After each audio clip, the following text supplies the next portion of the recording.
Hello बच्चों, आप सभी का एक बार फिर से स्वागत है आपके अपने YouTube चैनल पे।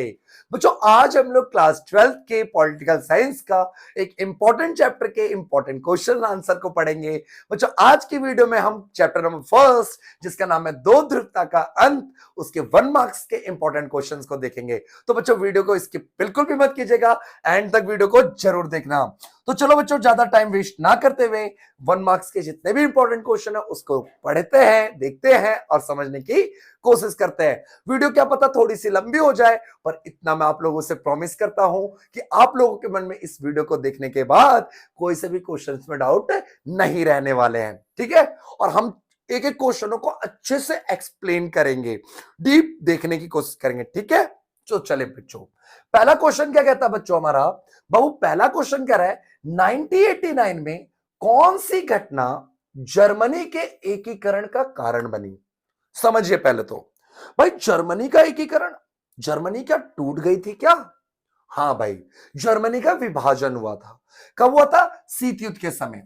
बाबू, शीत युद्ध कब हुआ था?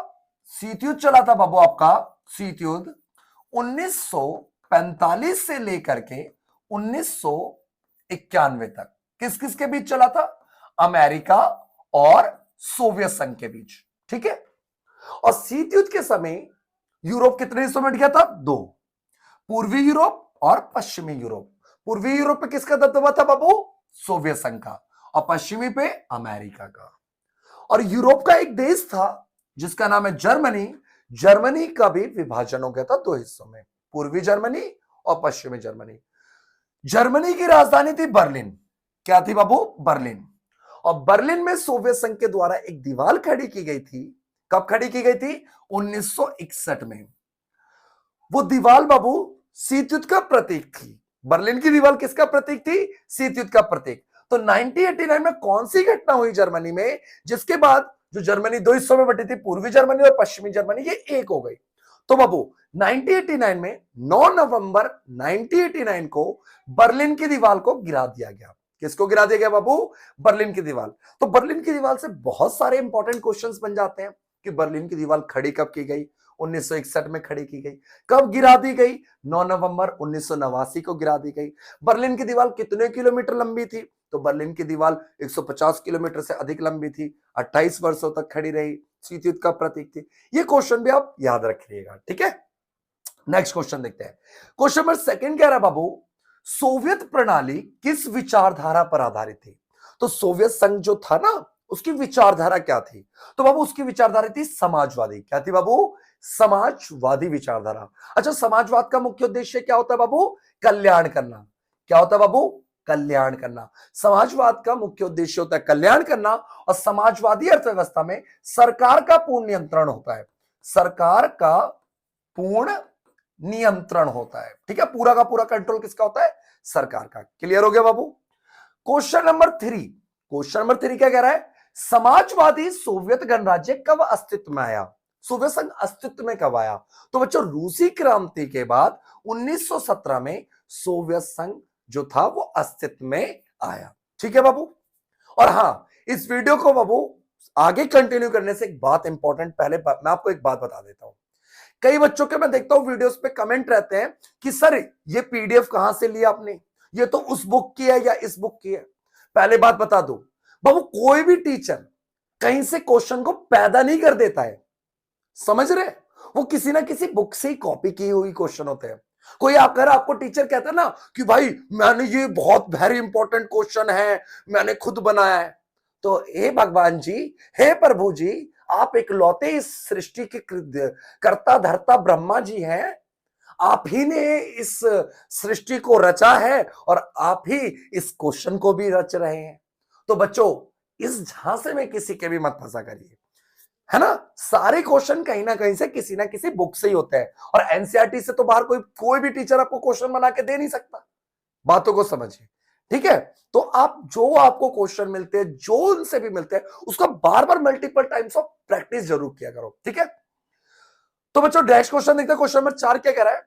सोवियत राजनीतिक व्यवस्था पर किस पार्टी का दबदबा था? तो सोवियत संघ में बाबू एक ही पार्टी थी। कौन सी पार्टी? Communist party. कितने वर्षों तक शासन किया था? लगभग 70 वर्षों तक। क्लियर हो गया बाबू? क्वेश्चन नंबर 4 तक क्लियर है।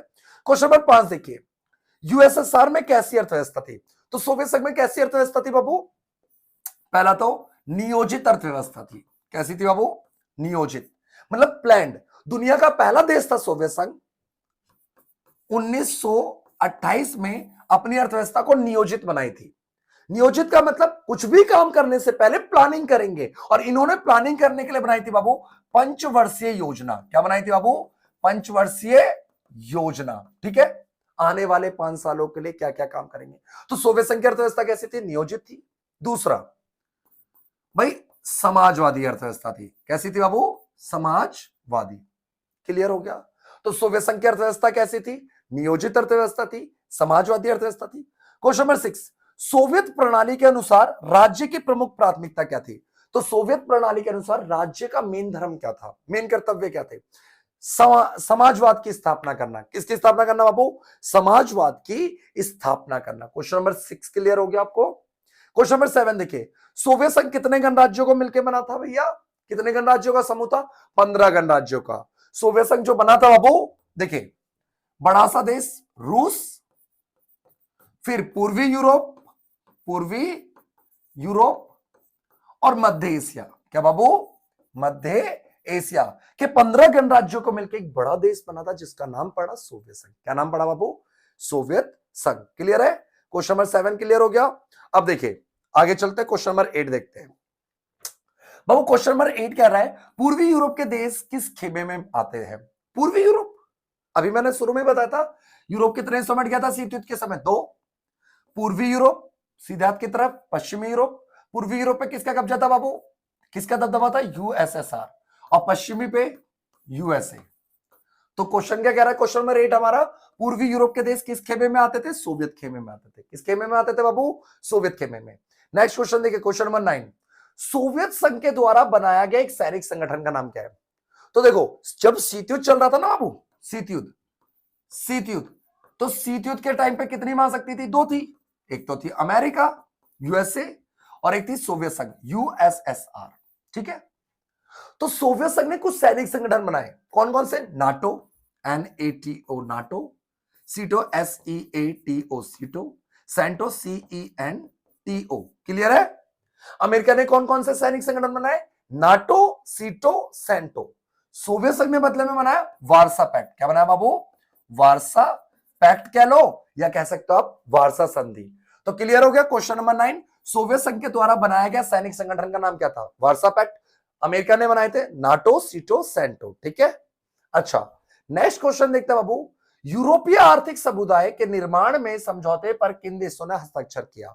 बाबू यूरोपीय आर्थिक समुदाय, यूरोप के देशों में आर्थिक विकास करने के लिए, आर्थिक सहयोग करने के लिए एक समुदाय बनाया गया था, यूरोपीय आर्थिक समुदाय। इसमें किस किसने हस्ताक्षर किया था?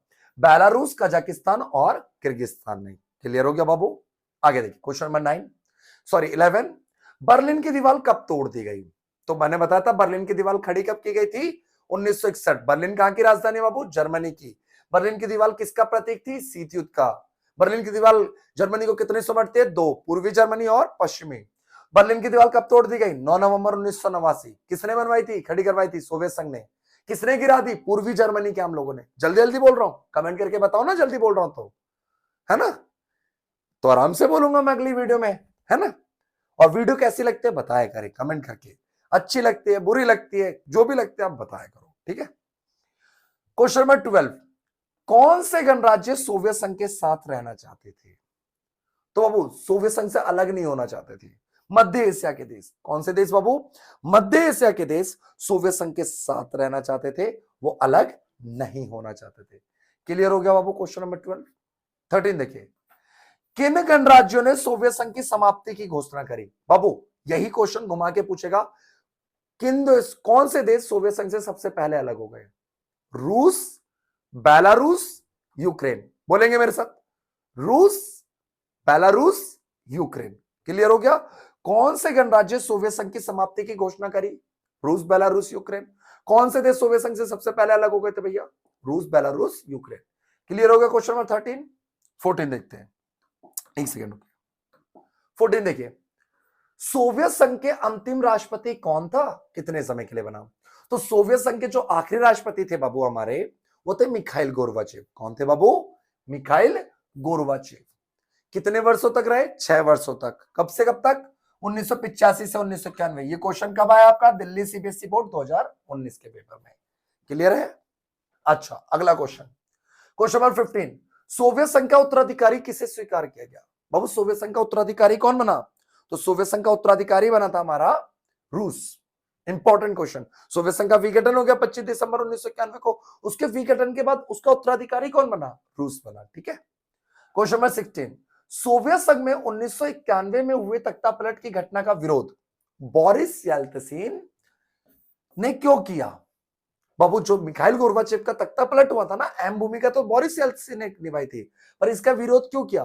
क्योंकि वो भी केंद्रीकृत नियंत्रण, केंद्रीकृत व्यवस्था के खिलाफ थे। वहां पे एक ही पार्टी का दबदबा था, कम्युनिस्ट पार्टी का, उसका विरोध करते थे बाबू। ठीक है। अच्छा, क्वेश्चन नंबर 17। सोवियत संघ में तख्तापलट में महत्वपूर्ण भूमिका किसने निभाई? बोलिए। बोरिस येल्त्सिन भाई साहब ने निभाई थी। ठीक है। Question number 18। सोवियत संघ पर कम्युनिस्ट पार्टी ने कितने वर्षों तक शासन किया? बताया था मैंने अभी, 70 वर्षों तक। रूस के कौन से 2 गणराज्यों में अलगाववादी आंदोलन हुआ था? बहुत इंपॉर्टेंट टॉपिक है बाबू। रूस के किन 2 गणराज्यों में अलगाववादी हिंसा हुई? तो चेचन्या और दागिस्तान। कौन से बाबू? चेचन्या और दागिस्तान। Question number 20। मध्य एशिया के गणराज्यों में, बहुत इंपॉर्टेंट क्वेश्चन है, जो मध्य एशिया के देश थे ना, कजाकिस्तान, उज्बेकिस्तान, तुर्कमेनिस्तान, किर्गिस्तान, तो मध्य एशिया के गणराज्यों में बाहरी ताकत और तेल की कंपनियों की आपसी प्रतिस्पर्धा का अखाड़ा क्यों बन गया था? क्योंकि बाबू मध्य एशिया के देशों के पास क्या था? हाइड्रोकार्बन। हाइड्रोकार्बन मतलब क्या होता है बाबू? पेट्रोलियम। पेट्रोल के भंडार थे, पेट्रोल के भैया बहुत विशाल भंडार थे। इसीलिए जैसे सोवियत संघ से ये मध्य एशिया के देश अलग हुए, तो यहां पे बाहरी जो ताकत थे, बाहरी जो तेल की कंपनीज वगैरह थी, इन्होंने अपना क्या कर लिया? वर्चस्व जमाना शुरू कर दिया। ठीक है बाबू, इन्होंने अपना दबदबा दिखाना शुरू कर दिया। बाहरी ताकतों ने और तेल की कंपनियों ने मध्य एशिया के देशों में अपना वर्चस्व जमाना शुरू कर दिया। क्लियर हो गया बाबू? अगला क्वेश्चन देखते हैं, क्वेश्चन नंबर 21। चेकोस्लोवाकिया किन 2 भागों में टूट गया? तो बाबू एक देश था यूरोप का चेकोस्लोवाकिया, ये शांतिपूर्ण तरीके से 2 हिस्सों में टूट गया था। एक तो हमारा चेक हो गया, चेक गणराज्य, दूसरा स्लोवाकिया। क्लियर है? चेक प्लस स्लोवाकिया। क्वेश्चन नंबर 22 है, बाल्कन क्षेत्र का सबसे गहन संघर्ष कहां चला? तो बाबू बाल्कन क्षेत्र का सबसे गहन संघर्ष यूगोस्लाविया में चला था। यही क्वेश्चन आपको घुमा के पूछ लेता है कि कौन सा देश कई हिस्सों में टूट गया? तो यूगोस्लाविया। कौन सा देश बाबू? यूगोस्लाविया। क्लियर हो गया? क्वेश्चन नंबर 22 तक क्लियर है। क्वेश्चन नंबर 23 देखेंगे, 23। उज्बेकिस्तान के लोग किस बात को लेकर के ललायित रहते थे? जो उज्बेकिस्तान मध्य एशिया का देश है बाबू, वहां के लोग सोवियत संघ से अलग हो जाने के बाद किस चीज के लिए तरस रहे थे? एक तरीके से तो वो लोग तरस रहे थे भारतीय फिल्मों के लिए। किसके लिए बाबू? भारतीय फिल्मों। क्वेश्चन नंबर 24 है, मध्य एशिया के देश में ताजिकिस्तान में कितने वर्षों तक गृह युद्ध चला और ये गृह युद्ध कब खत्म हो गया? तो बाबू ये गृह युद्ध जो चला था ना, ये चला था आपका 1990 से लेकर 2001 तक। ठीक है, किसी भी देश का आपसे पूछ सकता है। ठीक है, 10 वर्षों तक चला। क्वेश्चन नंबर 25 है, सोवियत संघ ने किन संयंत्रों से भारत की आर्थिक सहायता करी थी? सोवियत संघ ने भारत को कैसे आर्थिक जो मदद दी थी, किस किस तरीके से? तो देखो, भारत के अंदर बड़ी बड़ी कंपनियां, भिलाई हो गया, बोकारो हो गया, विशाखापट्टनम इस्पात कारखाने हो गए, इनके लिए बड़े बड़े हैवी इलेक्ट्रॉनिक मशीनें दी, संयंत्र दिया, आर्थिक और तकनीकी सहायता दी सोवियत संघ ने भारत को। ठीक है बाबू, अगला क्वेश्चन, एक ध्रुवीय विश्व का क्या अर्थ है? बाबू शीत युद्ध के समय दुनिया में कितनी महाशक्तियां थी? 2, अमेरिका और सोवियत संघ। 2 ध्रुवता के अंत में सोवियत संघ खत्म, बचा कौन? अमेरिका। तो जब शीत युद्ध के बाद अमेरिका दुनिया की इकलौती महाशक्ति बची, उसे कहते हैं हम एक ध्रुवीय विश्व। ठीक है, क्वेश्चन नंबर 27, विल क्लिंटन कितने वर्षों तक अमेरिका के राष्ट्रपति रहे? विल क्लिंटन बाबू अमेरिका के राष्ट्रपति 8 वर्षों तक रहे, 2 बार बने थे और इनका संबंध डेमोक्रेटिक पार्टी से था। अमेरिका में बाबू एक व्यक्ति राष्ट्रपति जब चुना जाता है ना, तो 4 वर्षों के लिए चुना जाता है। ठीक है, क्वेश्चन नंबर 28 देखते हैं।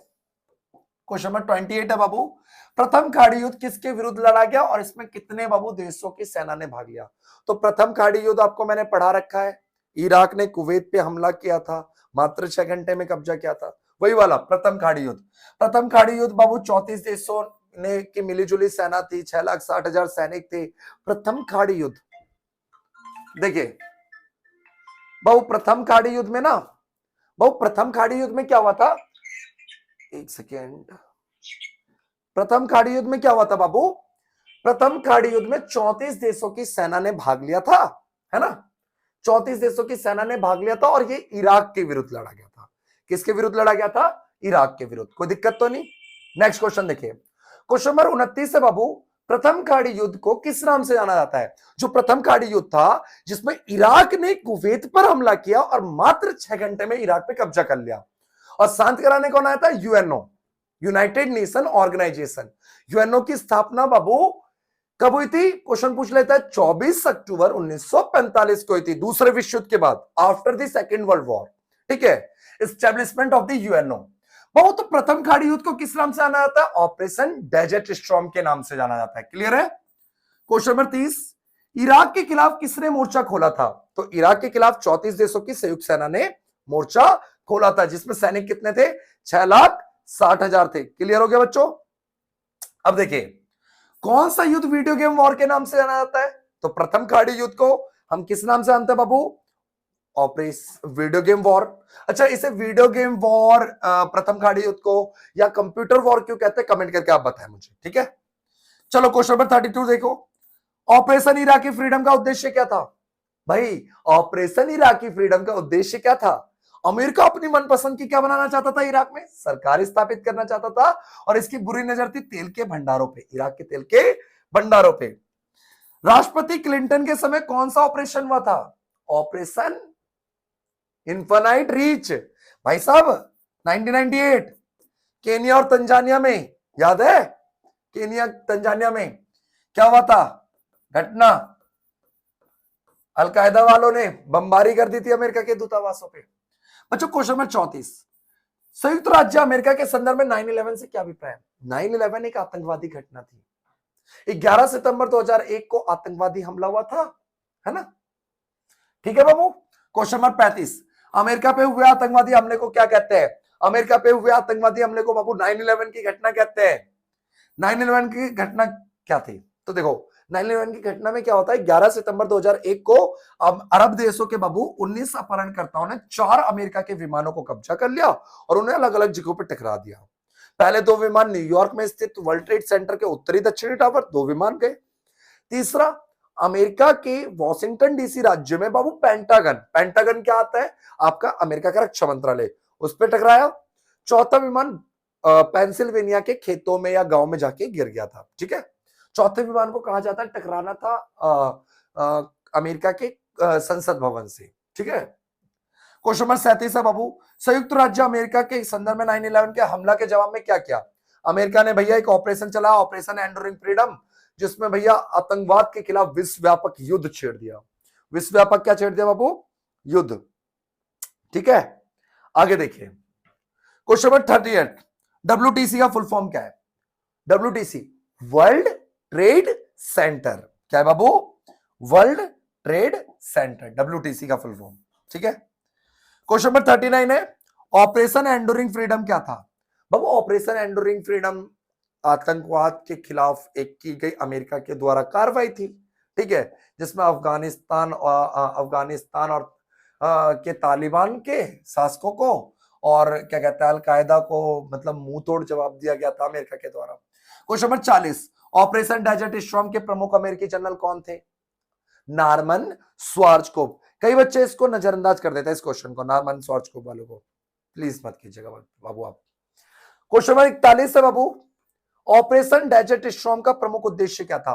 बाबू ऑपरेशन डेजर्ट स्टॉर्म का प्रमुख उद्देश्य क्या था, तो ऑपरेशन डेजर्ट स्टॉर्म का प्रमुख उद्देश्य था कुवैत को आजाद कराना, इराक अपने सेना को हटा ले। ठीक है, आगे देखिए अगला क्वेश्चन है बाबू, 9/11 की घटना के लिए अमेरिका ने किसे जिम्मेदार ठहराया, तो अलकायदा तालिबान को ठहराया था।